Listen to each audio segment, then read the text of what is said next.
iyi sambusa iraryoshye ni ukuri yiriyeho nta nubwo azongera kurya inyama. Itandukanye n'izina wari usanzwe ubona? Biratandukanye cyane. Iyi sambusa ikoranye ubuhanga.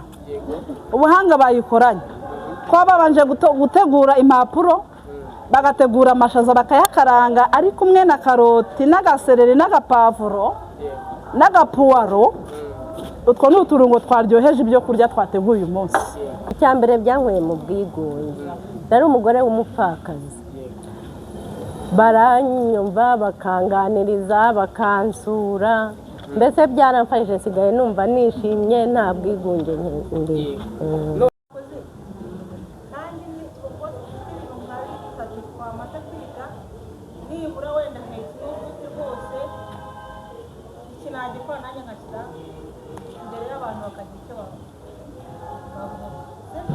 Nari umumama wigunze, najyaga mbaho nigunze ndetse nkabaho nk'inzererezi, ariko maze kugera muri iki cyiciro nabonye ubwisanzure, mbona ikaze, ni byinshi uretse no kubona ibyo kurya, tubona ijambo, twiga ijambo ry'Imana rikadufasha.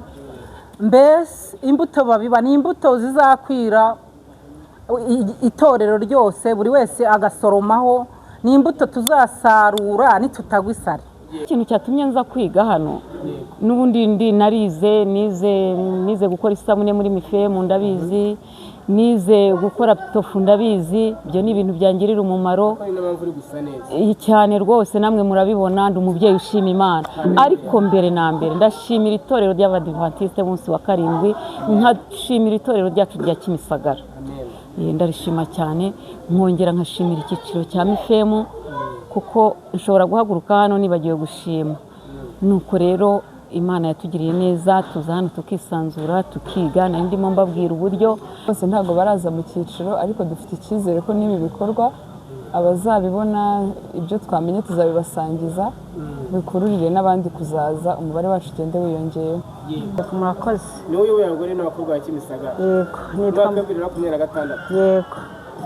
Nitwa Madamu Twagirimana Marie Jose. Imana yangiriye icyizere uyu mwaka wa 2026 bantorera kuyobora Mifemu ya Kimisagara. Yego, ukimara kumva baguterekuwa umuyobozi Mifemu Kimisagara, wiyumvise ute? Nkimara kumva bantoye, mu by'ukuri nahise numva ngize ubwoba. Simba nti ubwoko bw'Imana bampaye nzabuhereza iki?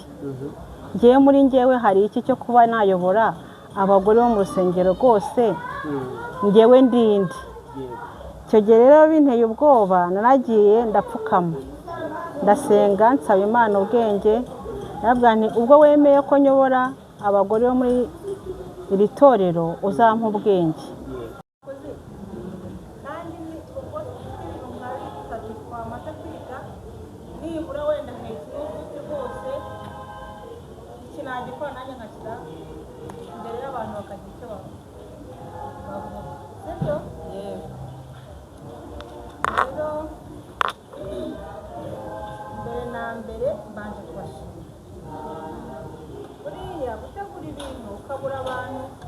Kabura abantu ubyereka wabahamagara ntibaze, ni akaga gakomeye. Mwebwe mwabashije kuza mbareba nk'umugisha, kandi muzabwire n'abandi, ni mubasangize n'abandi, n'abazatubona kuri video tugiye gukora nabo bazabati kuki tutahageze, sibyo? Rero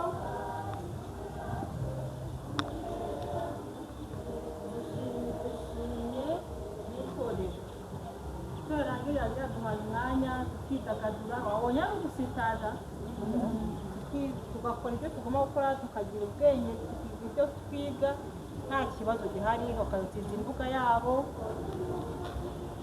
Nabo turabashimira, Imana ibahumugisha. Dushimiye rero mwarimu, nanone ibingibi ntabwo twabikora nta mwarimu urimo kutwigisha. Yasize ibintu byinshi yagombaga gukora, afata umwanya we aza kutwigisha. Mwarimu, Imana iguhe umugisha. Ntacyo twabona twaguhemba, ariko ijuru rizaguhemba. imana iguhe umugisha. Reka nanone nshimire na mwarimu wacu w'indirimbo, ngiye mwita umuyobozi wanjye. Ndamushimira cyane, aba yagize ishyaka akavuga ati ibi bintu ntabwo twabipfusha ubusa, reka nanjye nze nkoresha ikoranabuhanga turebe ko byagera n'ahantu kure. Imana iguhe umugisha mwana umuyobozi wanjye. Imana iguhe umugisha.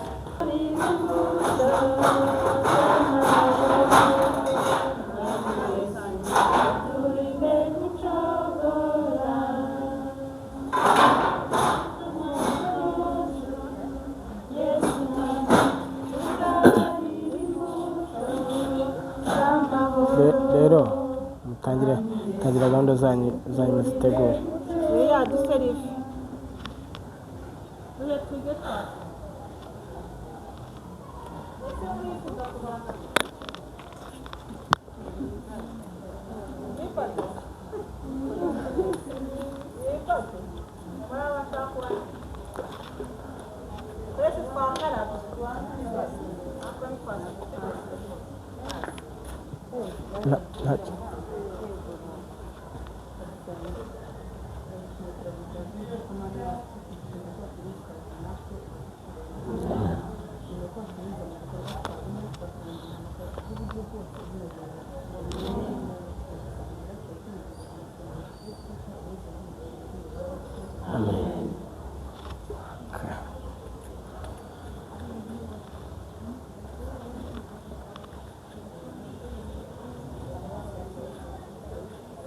iyo uhera hano ariye, iyo uhera hano kuri bariya abantu bamaze guha ibyo kunywa.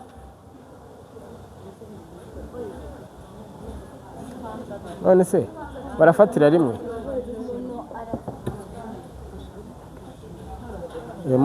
Mubanze mujyane ibyo kunywa, nibyo byiza.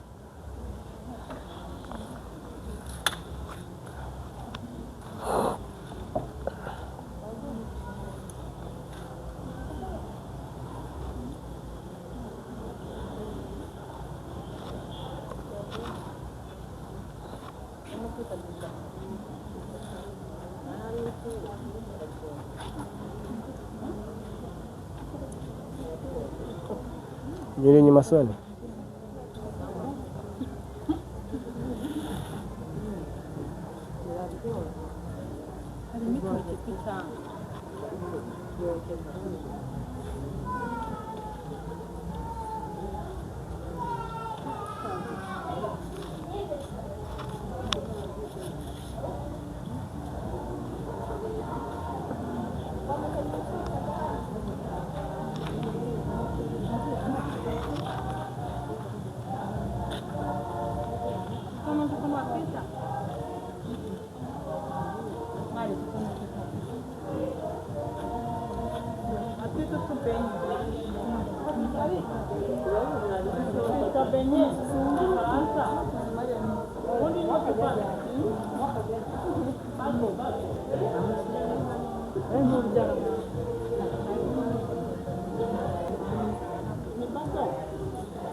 Hano nahahoye, ntabwo imirimo ibiri yashoboka.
Yagera ku nzoka.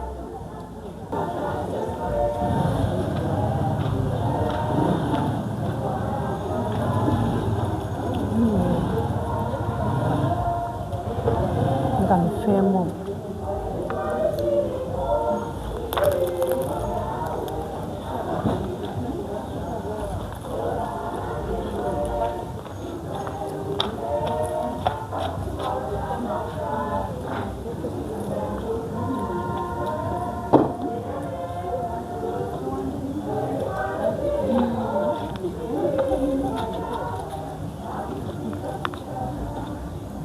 byose biryoshye umva byose biryoshye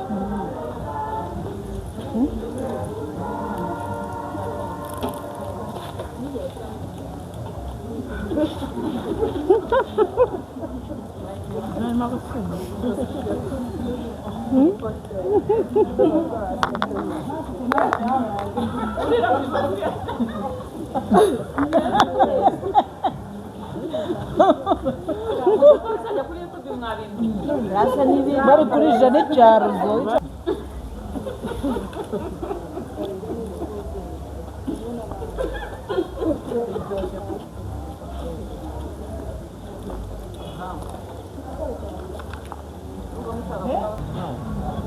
tugeze amahirwe yo kugera mu ishuri rya Mifemo Kimisagara mu ntara y'ivugabutumwa mu Kigali. Turasanze abagore n'abakobwa bari kwiga uburyo ki bakwiteza imbere mu buzima bwabo bwa buri munsi, na cyane ko ijambo ry'Imana rivuga ngo udakora ntakarye. Niyo mpamvu kuri kamera zacu muri kureba ababyeyi beza, hari ibyo babashije kwiga bagiye kutuganirira, hari icyo bungukiye muri iri shuri. Ibyo byose bagiye kubasangiza mwebwe abari mu ntara zigize igihugu cy'u Rwanda, amajyepfo, amajyaruguru, iburasirazuba, iburengerazuba, ndetse n'abari hanze y'igihugu cy'u Rwanda. Mwese tubahaye ikaze kuri channel ya Mifemo Kimisagara. Imana ibahe umugisha. Mubyeyi turakwakiriye, Imana ibahe umugisha. Murakoze. Nitwa Mukashyaka Pelagia, mbarizwa muri Mifemo, mbarizwa mu itorero rya Kimisagara. Nkigera mu itorero rya Kimisagara nahasanze icyiciro cy'ababyeyi, nabaga mu bwigunge, narangizaga amateraniro ntaha nkajya kwiherera njyenyine mu bwigunge, ariko nahasanze ababyeyi banyumvisha buryo ki twakora amatsinda ya Mifemo, tujya muri Mifemo. Mifemo ibyiza byayo nayo habonye nta bwigunge bubaho, nta kwigunga, ntugire ikibazo ngo uheranwe n'ikibazo, ukigeza ku ba Mifemo bagenzi bawe bakagufasha. Baramfashije, turafatanya kugeza na n'uyu munsi. Urakoze. Utubwiye ko babashyize mu matsinda, ubarizwa muri itsinda? Mbariza mu itsinda ry'indashyikirwa. Kuba mudashyikirwa byakumariye iki mubyeyi? Byaramfashije cyane. Icya mbere byankuye mu bwigunge, nari umugore w'umupfakazi.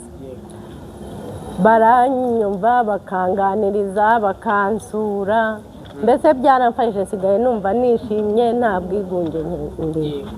None tubasanzane mu ishuri rya Mifemo aho muri kwiga. Mwari muri kwiga ibiki? Twarimo kwiga ibintu byo guteka, ibintu byaduteza imbere. Nk'abagore benshi murabizi ko ntawe ugisaba isabune cyangwa ngo asabe umunyu cyangwa asabe iki. Nkanjye w'umupfakazi twize ibintu byinshi, nziteza imbere nkatunga n'umuryango. Twatetse amasambusa, ibintu byo mu mavuta bikozwe mu ifarini.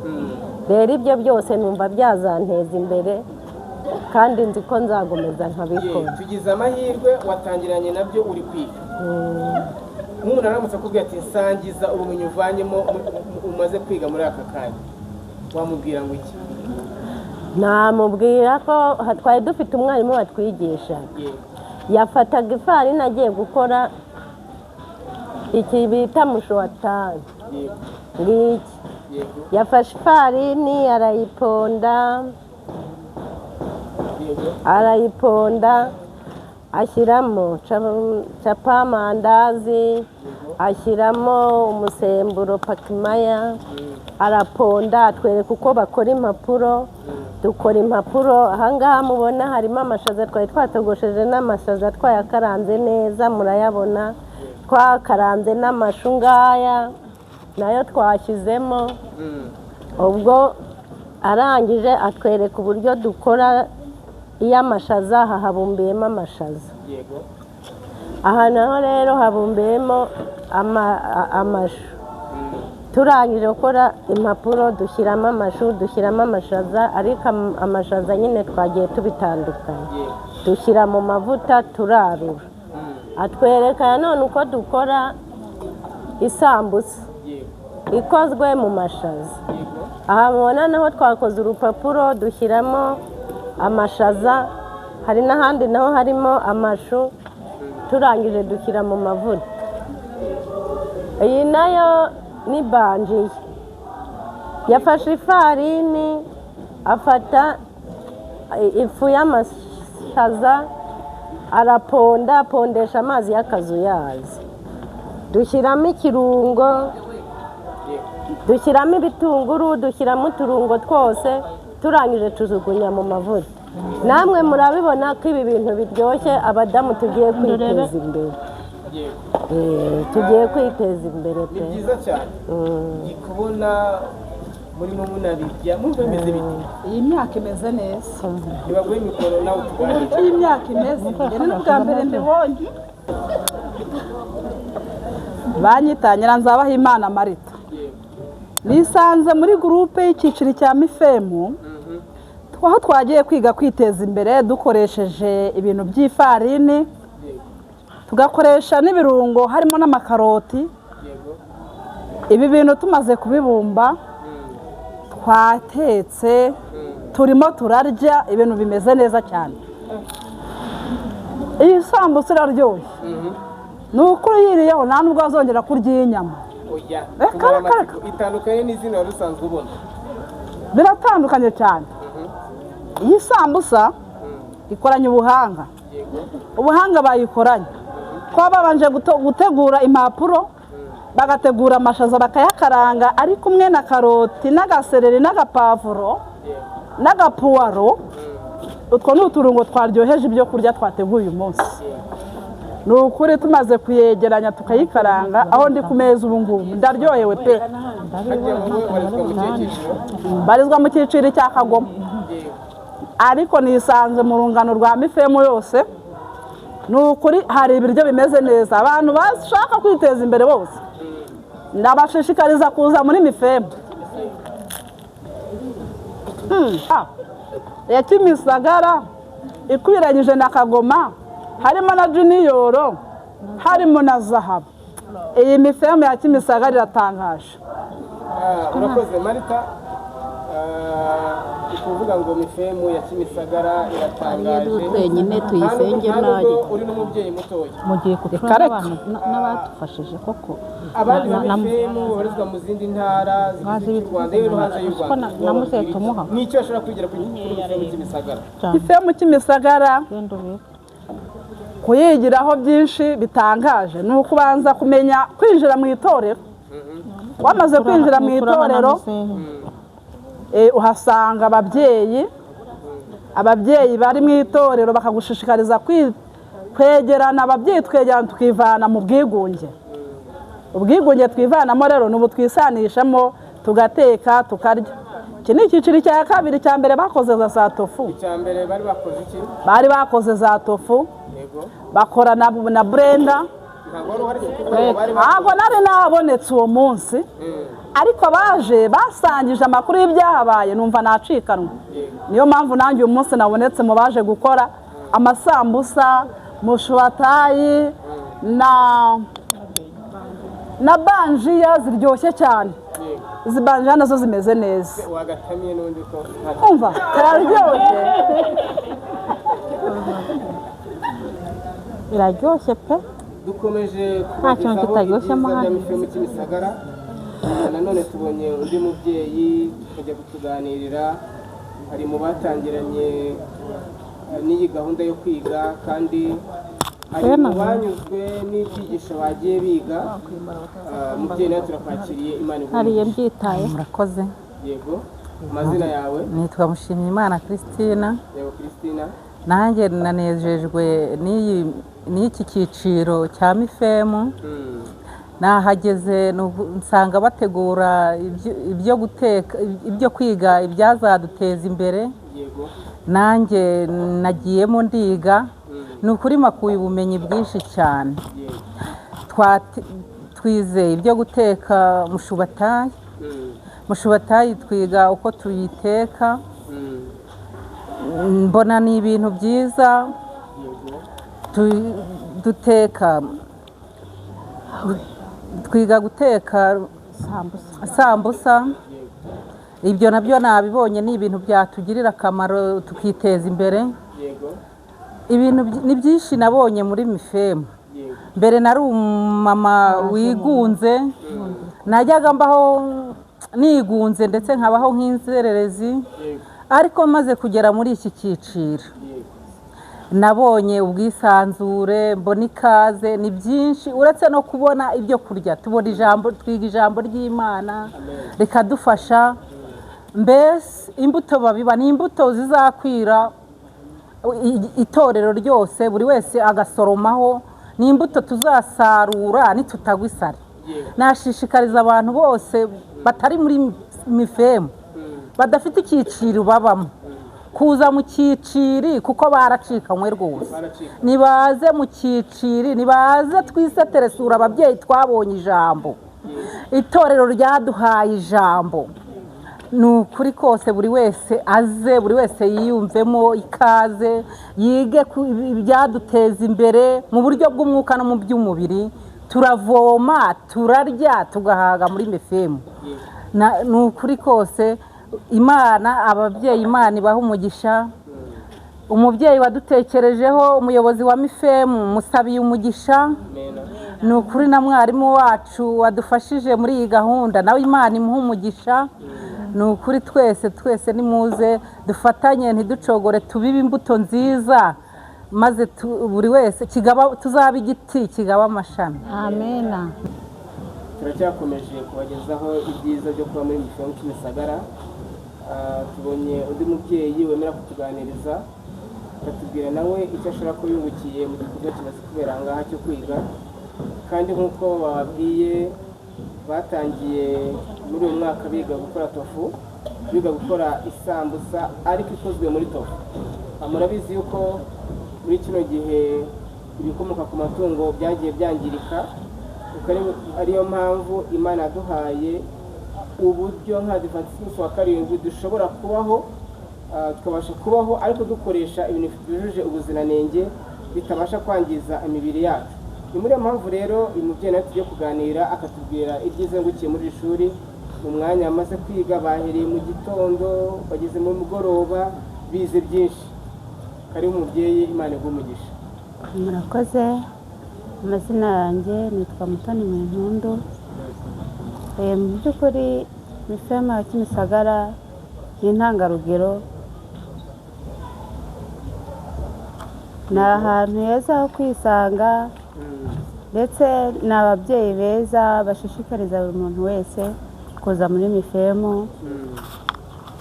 Nageze ku itorero rya Kimisagara ndi mushya, ariko banshishikarije kuza muri mifemu kandi mboneramo ibyiza byinshi. Mu by'ukuri mifemu ya Kimisagara iri imbere cyane. Tugusanze nawe uri kwiga. Yego. Kandi nize byinshi, gukora bangiya, gukora byita umushubatayi, gukora zene sambusa, zo munashatsi, sibyo? Yego. Yego. Nk'isomo ushobora kuba wumva rwose wafashe neza muri amasomo yose ni irihe? Yose nafasheho ko iyo uje kwiga witwaza ikayi n'ikaramu kugira ngo ubashe kuzazirikana bya bindi byose wize n'igihe wibagiwe ukiyibutsa. Ni ukuvuga ngo banjiya ntabwo nari nzi ukuntu ikorwa, ariko ubu ngubu nabimenye. namenye ko banjiya ufata ifu y'ubugari, ugafata ifarini, ugafata ifu y'amashaza, ugashyiramo capamandazi, ugashyiramo akunyu gake, ugashyiramo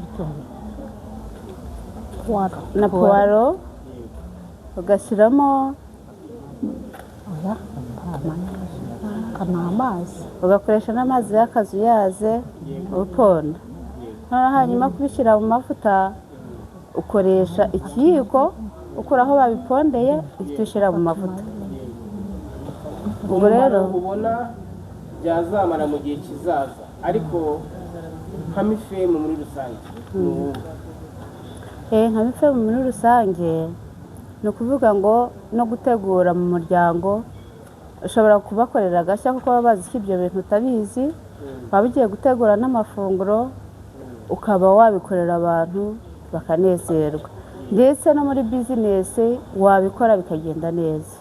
Ni ibintu abantu benshi bakunda, dukunda kunyura ku muhanda abantu benshi babitetse, ariko bumva twebwe twagize umugisha wo kugira ngo twige kandi twigiye ubuntu dufashijwemo n'umuyobozi wacu wa mifemu ndetse n'umwarimu yazanye. Numva ni iby'agaciro gakomeye cyane. Twizeye yuko ugiye kureba ukuntu mwashinga twabyita n'uruganda, ariko mukajya mukora ibi bintu kugira ngo bibashe guteza imbere mifemu Kimisagara. Wowe ubarizwa mu kihe cyiciro muri mifemu? Mbarizwa mu ndabo. Mu ndabo. Imana igumigisha. Murakoze.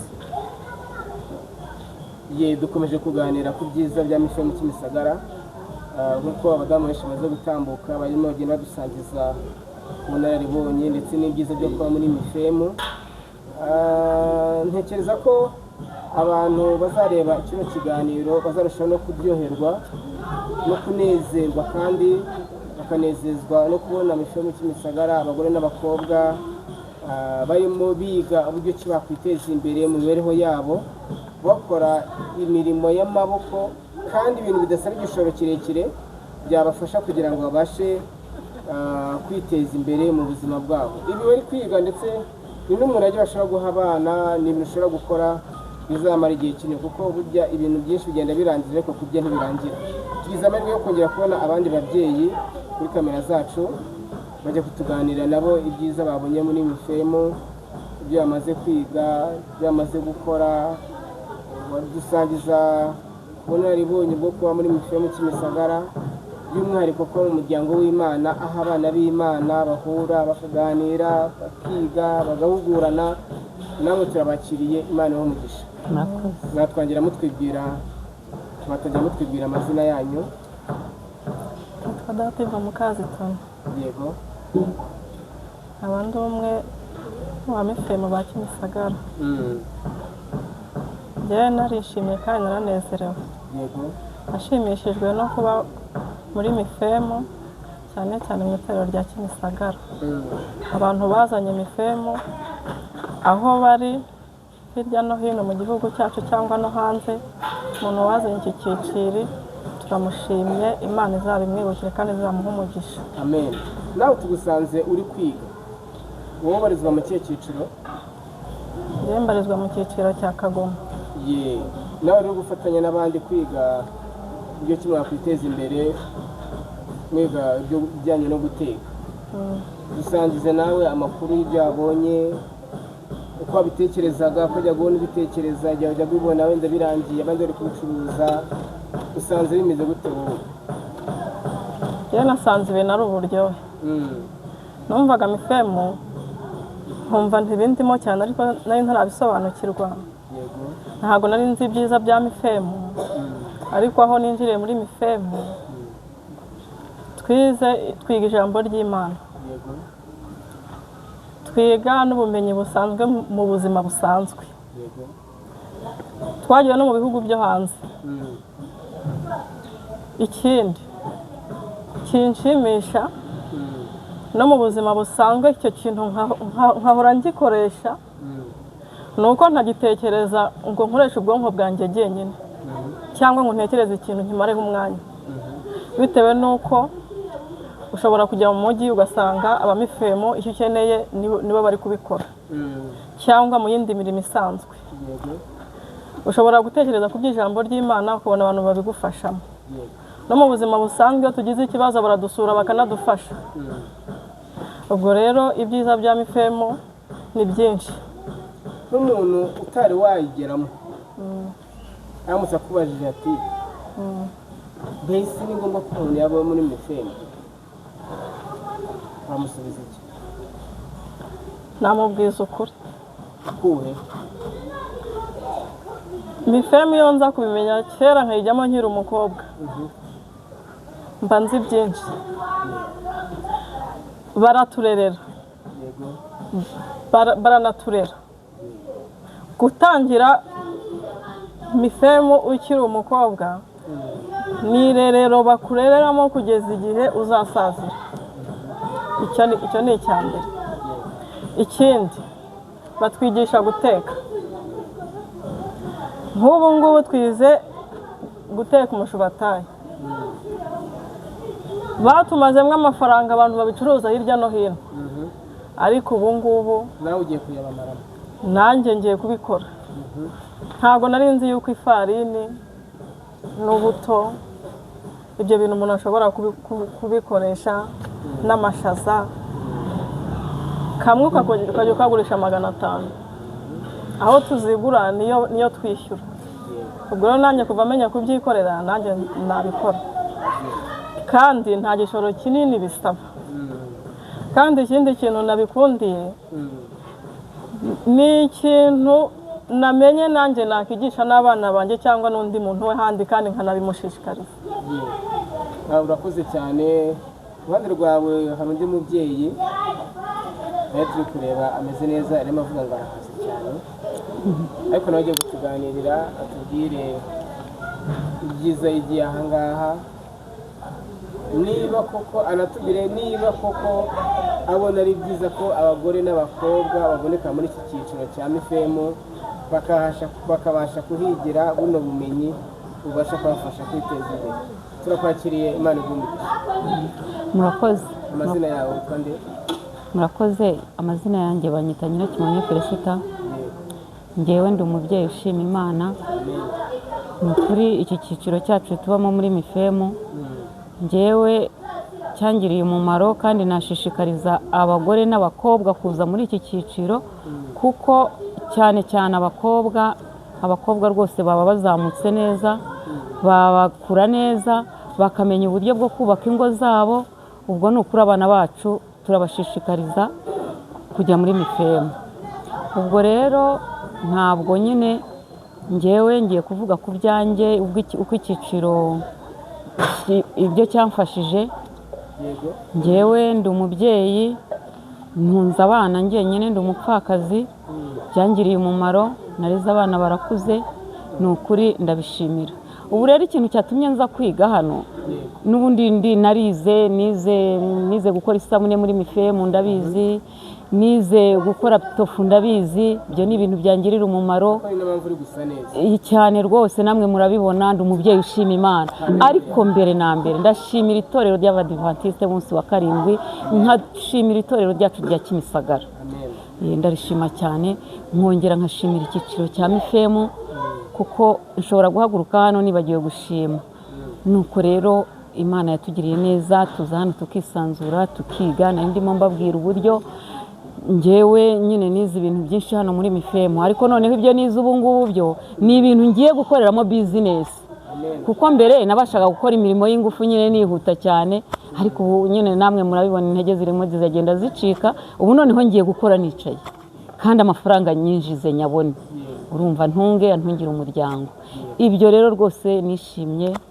Muyobozi wacu wa mifemo, Imana iguha umugisha ku bwitange bwanyu, turabashimiye kandi ni ukuri Imana ibakurize impano yanyu. Amen. Ni ukuri kuba muri mifemo muri bagira mutubwira ko ari byiza, ariko iyo tubarebye tubona muri umubare mutoya, kandi itorero rifite abagore n'abakobwa benshi bakagombye kuba bari kuza mugafatanya kwiga ibyo muri kwiga. Ariko mbere yuko dusoza nagira ngo mubaze iki kibazo. Umuntu utaraza muri mifeme uhereye uyu munsi nimuhura uramubwira ngo ndamubwira ko yagize igihombo gikomeye, murarikire ibyiza biri muri mifemo, murarikire mbega mushishikarize kuza muri mifemo. Yego, murakoze, Imana igumugisha. Muri iki gikorwa cyo kwiga n'abagore n'abakobwa ba mifemo Kimisagara, tugize amahirwe yo kubona abakobwa tumaze umwanya cyo kuganira n'abadamu, ariko noneho dufite abakobwa ndetse n'abana bakiri batoya bari kwiga muri iri shuri. Babatangarije ibyo bize, ariko noneho tugiye kuganira n'abana bakobwa noneho bo bakiri bato banafite ibyo bazabikora mu gihe kizaza. Turabakiriye, Imana ibahe. Mujye kutuganira rero ku byiza mwaboneye ahangaha ndetse n'icyo mubona byazabungura mu gihe kizaza, mu gihe Imana ikidutije ubuzima bwo kuba hano ku isi. Murakoze. Murakoze. Mbere na mbere ndabanza gushimira itorero ryadutekerejeho nk'abamifemu junior, bakabona ko ibi bintu ari ngombwa kandi tubikeneye. By'umwihariko mbanje kubashimira. So ikindi byasaga neza, byari bitangaje pe. Twari dufite icyo twakwita ubumwe no gushyira hamwe no kumvikana hagati yacu kandi tutangana.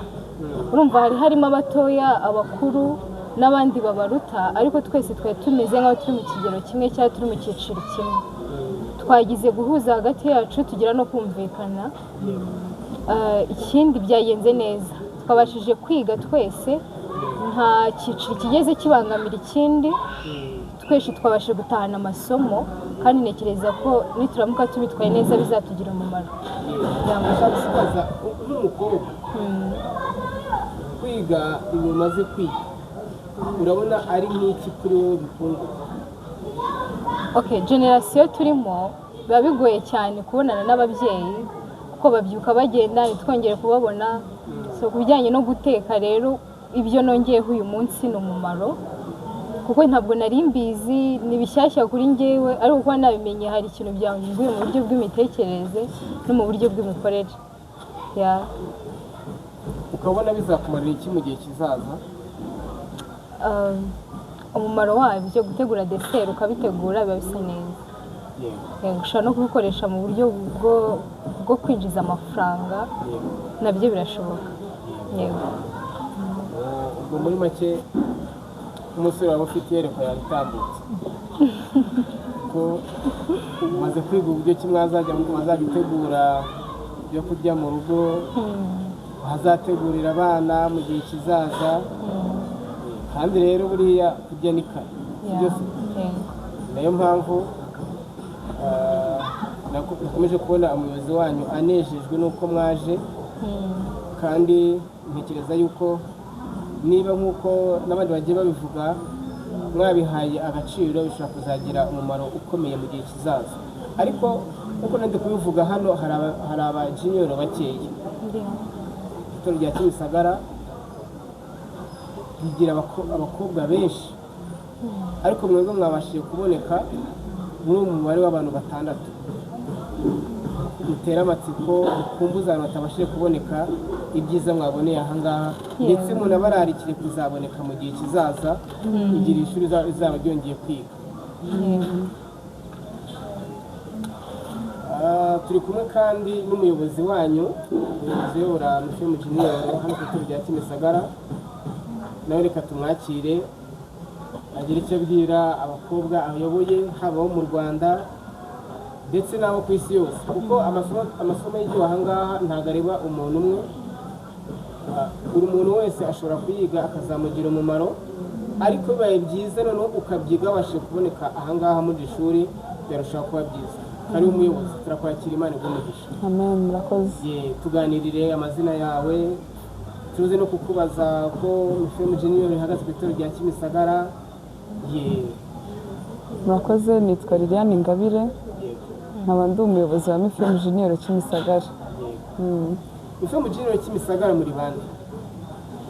turi abakobwa babarizwa muri iri torero rya Kimisagara nk'uko babivuze iri torero rifite abakobwa benshi ariko bose ntabwo baraza mu cyiciro ariko dufite icyizere ko n'ibi bikorwa abazabibona ibyo twamenye tuzabibasangiza bikururire n'abandi kuzaza umubare wacu ugende wiyongera. umuntu ashobora kubabona mungana gutya muri batandatu avuga ati mufemu junior Kimisagara ntayihari niko biri? Ntabwo ariko biri, turahari, ni uko byahuye n'umunsi abenshi baba bari mu kazi, abandi dufite ni abanyeshuri n'abandi baturuka kure ariko turahari, abari aha ngaha ni abahagarariye abandi.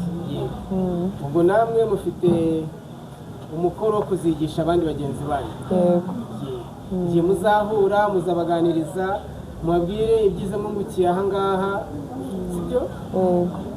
mwamwibuka insanganyamatsiko yanyu y'umwaka wa 2026 bivuga ngo iki? impagarike yawe n'ubwenge bwawe bishyire mu biganza by'uwaguhanze, uzaba igiti cyiza kigaba amashami. Amen. ariko iyo mwumva iyi nsanganyamatsiko hano mukiri batoya igasoza ivuga ngo tuzaba igiti cyiza kigaba amashami, mu magambo makeya wabisobanura gute?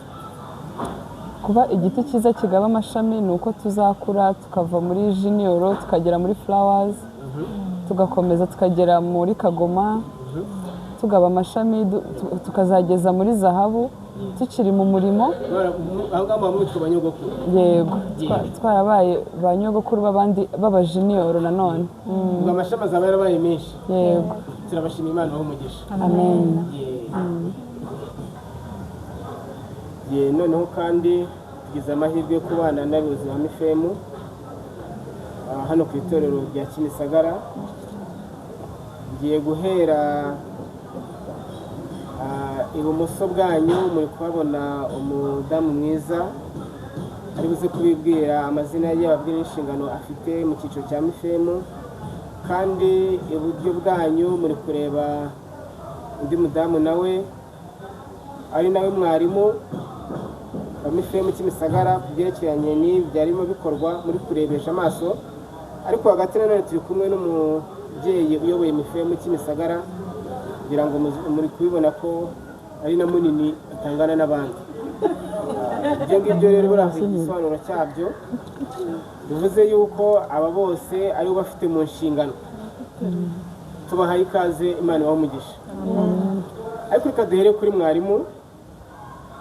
mwarimu wabashije kuboneka agatanga igihe kuri uyu munsi kugira ngo mubashe kwiga. mwari tuguhaye ikaze. murakoze. nitwa Umwari Clarissa, nkaba ndi mu mifemu nanjye hano, nkaba mbariza mu cyiciro cya flower. icyiciro cya flower ni icyiciro cyiza kibamo abagore bakiri batoya bataragera ahantu nyine hejuru ariko hagati na hagati. rero ku byerekeranye n'ibi twize, kuko mifemu dukenera ibintu byinshi byadufasha mu buzima, nko kwiga utu tuntu biradufasha, kwiga sambusa, kwiga gukora capati, kwiga gukora benye, kwiga gukora amandazi. ni ibintu bidufasha kuko hari igihe nk'umushyitsi yaza agutunguye bikaba ngombwa utu tuntu tuhita twihuta, uhita tumukorera vuba ukatumwakiriza kandi umushyitsi ataha yishimye adatashye nta kintu abonye. rero biba byiza. ibi ni byo usanzwe ukora? ubundi ibi ngibi ni ibintu usanzwe nkora.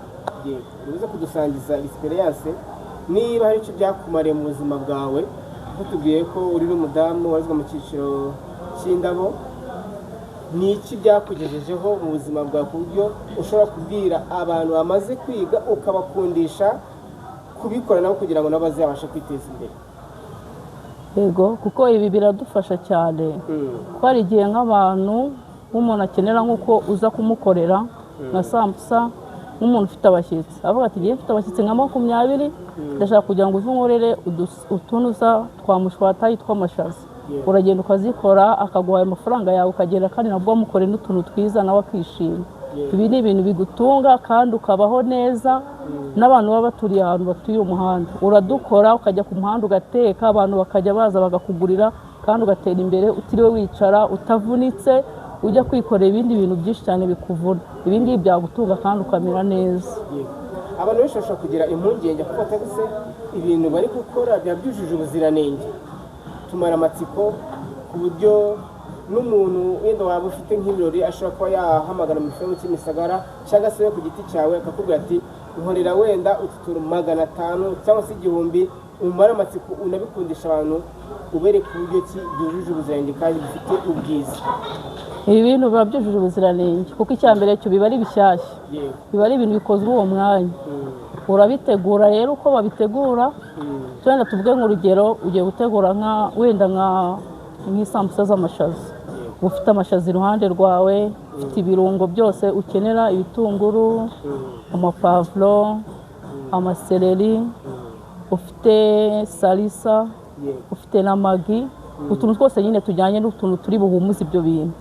Amashaza rero ukuntu nayo yategura, urayategura ukayafata ukayatogosa ku ruhande, wamara kuyatogosa ukaza gukaranga bya birungo byose mu tuvuta duke, kuko abantu badakunda ibintu by'amavuta n'ibintu by'imyunyu, ushyiramo utuntu turinganiye. Noneho bya bindi wamaze gufata urabifata ukabivanga, wamara kubivanga nta mazi ushyiramo, bikaba byumutse biri ahantu ku ruhande. None ugafata n'ifarini ushaka kugira ngo ukore izo mpapuro uri buvange, uri bushyiremo ibyo bintu wateguye.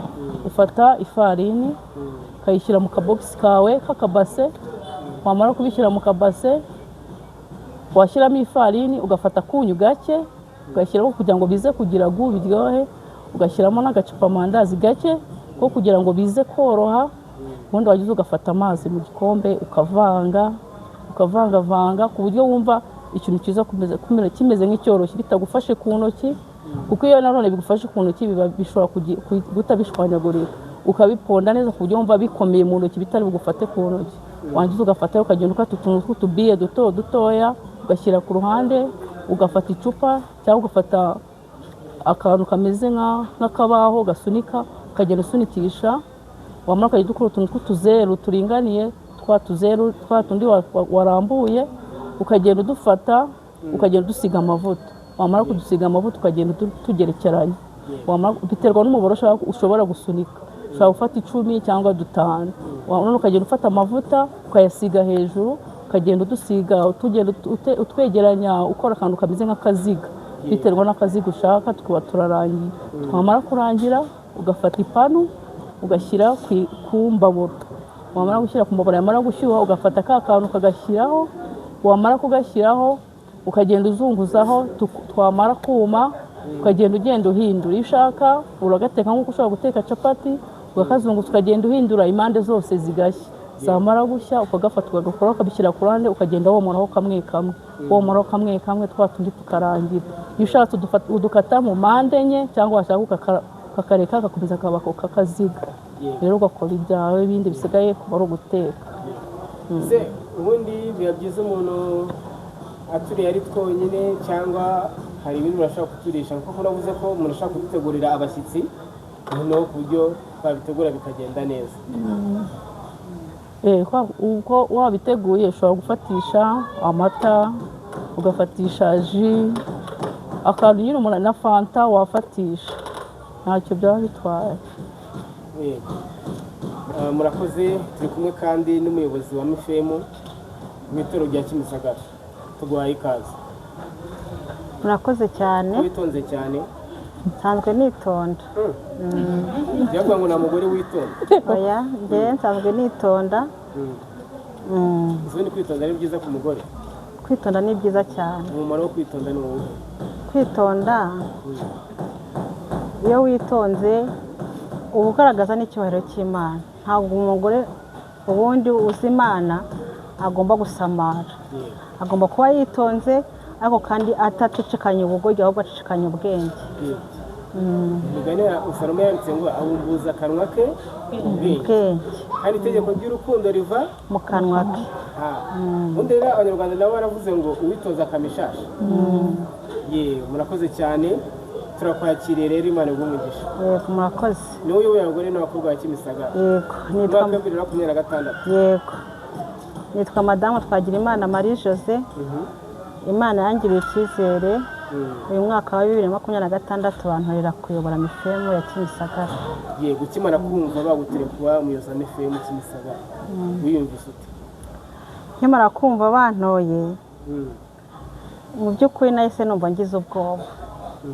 Simba nti ubwoko bw'Imana bampaye nzabuhereza iki? Ngewe muri ngewe hari iki cyo kuba nayobora abagore bo mu rusengero rwose ngewe ndindi. Icyo gihe rero binteye ubwoba naragiye ndapfukama ndasenga nsaba Imana ubwenge, nabwa nti ubwo wemeye ko nyobora abagore bo muri iri torero uzampa ubwenge kugira ngo mbashe ko nanjye kubagezaho iby'ubwenge. Tubasanze rero muri kwiga kandi mwigaga ibintu byiza nk'uko abadukurikiye bari kubibona, ariko se mujya gutekereza kugira igitekerezo cyo kwiga ibi ngibi cyaturutse kuki? Yego murakoze cyane. Naricaye ndareba nk'uko nakubwiye ko nabanje gusaba Imana ubwenge. Naricaye ndareba nsanga karaguhaye. Ni mwebwe muzambwira ko mbufite kuko niba koko ibyo mbagezaho ari iby'ubwenge. Bazatwandikira muri comment se cyangwa abagore n'abakobwa ba Kimisagara bazabikubwira? Abagore n'abakobwa bazabimbwire kandi no muri comment babimbwira. Ko niba utabyizeye ntabwo burya umuntu ajya yitaka ahubwo avugwa n'abandi. Yego ngaho komeza kubyo rero maze gutekereza, maze kubona ko mfite inshingano zo kuyobora mifemu ya Kimisagara, nahise ndeba hirya y'urusengero ese hari ubuhe buzima. Nsanga hirya y'urusengero hari ubuzima bukakaye busaba amafaranga, busaba imibereho. Nsanga umukristo atagomba kuba asabiriza. Ndavuga se nta kuntu umugore wo muri torero ryacu yaba akabasha kwiteza imbere akagaragara hirya mu baturanyi yuko Imana nayo yamuhaye umugisha. Ese ni iki gishobora gutuma umugore wa Kimisagara atandukana n'abandi bagore bo babana?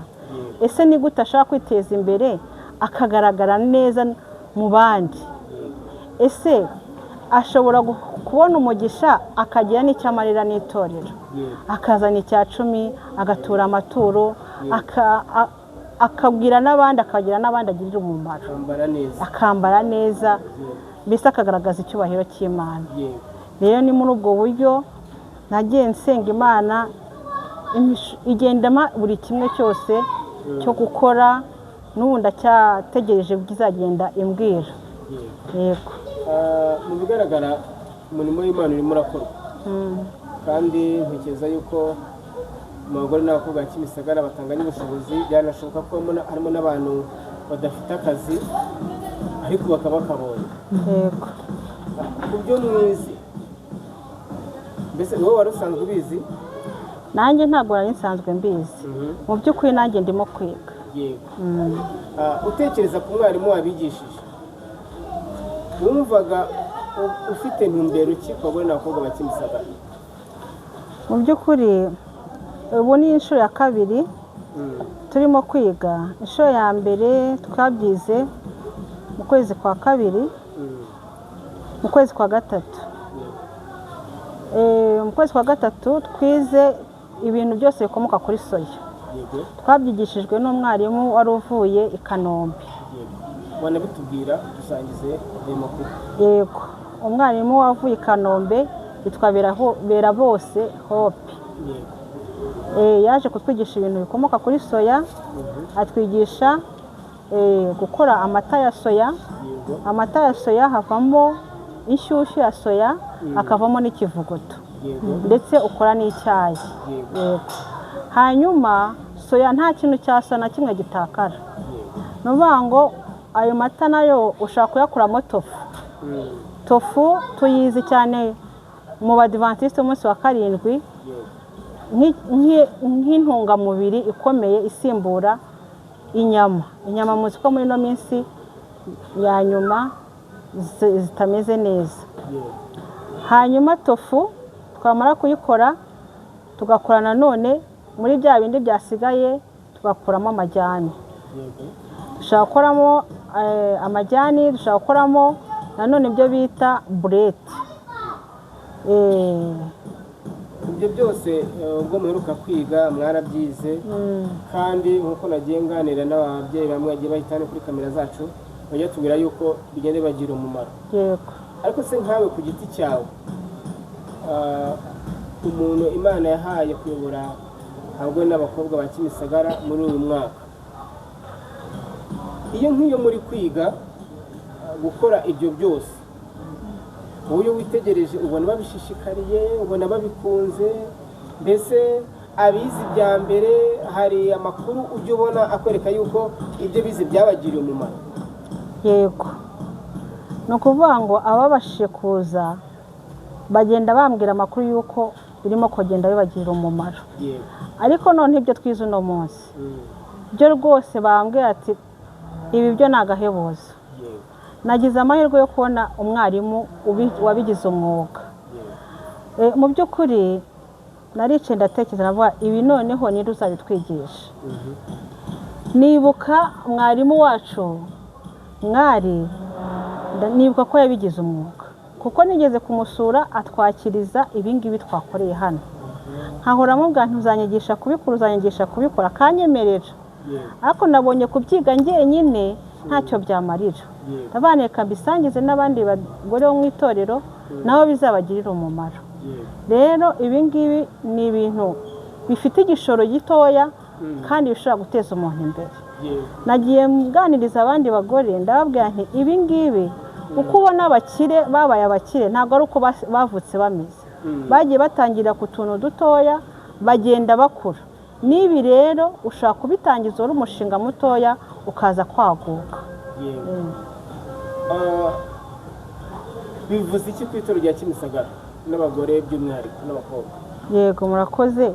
Iyo umugore buriya abaye umukire, umugore yabaye umukire cyangwa akaba umunyabwenge, urugo rwe waruteje imbere n'itorero rigatera imbere.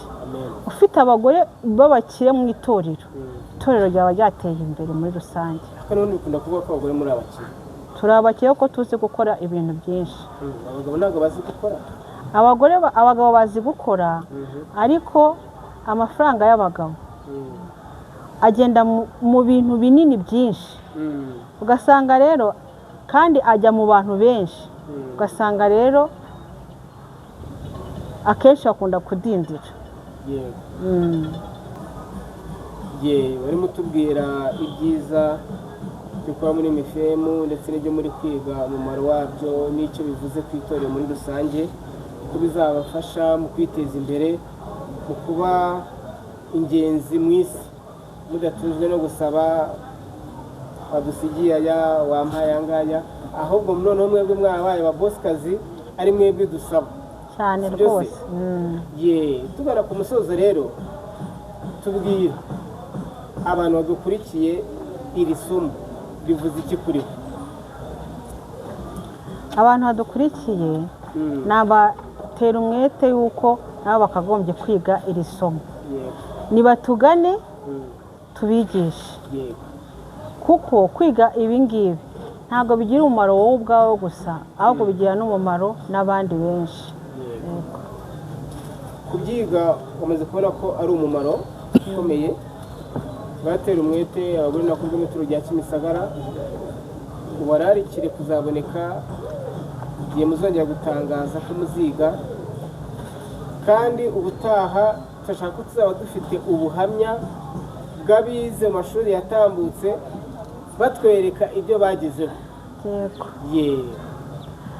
Rero amatangazo mba nayatanze yuko tuziga ibikorwa byo kwiteza imbere nka mifemu, nkabivuga ku rubuga, nkabivuga mu matangazo. Ariko ikintu kimbabaza, ntabwo nacitse intege, ikintu kimbabaza nuko haboneka umugabane mutoya. Ubundi abagore bo mu itorero ni benshi, birumvikana ko harimo ababa batabonye uburyo bwo kuza, ariko hari n'abandi baba bataje atari uko batabimenye, ahubwo bafite wenda n'intege nkeya. Ndashishikariza rero abantu bose bazongera kumva ko twakoze itangazo ryo gukora ibikorwa by'iteza imbere bya mifemu ko bazatugana. Nk'ubu abaje ahangaha ndizera yuko ntashidikanya yuko batazasiba. Yego. Muri mwaka 2026 amezi aracyari makeya ntabwo uragera kure, wishiki abagore n'abakobwa mu mezi asigaje y'uyu mwaka? Yego murakoze, ni byinshi cyane. Yego. Ibyo nabateguriye, ibyo ntekereza ni byinshi. Ndabasaba ngo bazaze birebere kuko biracyahari, ntabwo ari ibi gusa, usibye n'ibyo gukora wenda ari ibyo kurya, hari n'ibyo tushaka no gukora none byo kujyana muri za business zisanzwe. Hari kujya gutembera tukareba uko u Rwanda rumeze, tukajya kureba ahantu nyaburanga.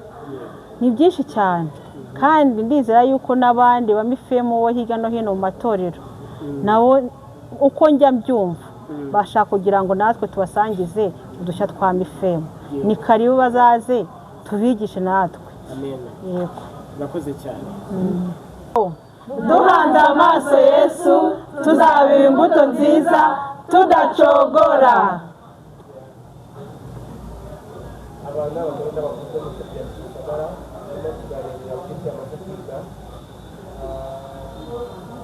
bitegera guteka byazabafite umumaro w'kizaza, ariko by'umwihariko ni amahirwe kuko n'abadepite wa karindwi nubwo badaheza ntibabone kuwundi atari mu gifaransa niba kugira idini bazaza kwigisha, ariko noneho bafite insanganyamatsiko muri mwaka w'2026 bari gukoresha ibaherekeza mu bikorwa byabo. Bagiye kutubwira rero insanganyamatsiko yanyu ni iyihe mufite muri uyu mwaka ibaherekeza muri gahunda zanyu za buri munsi?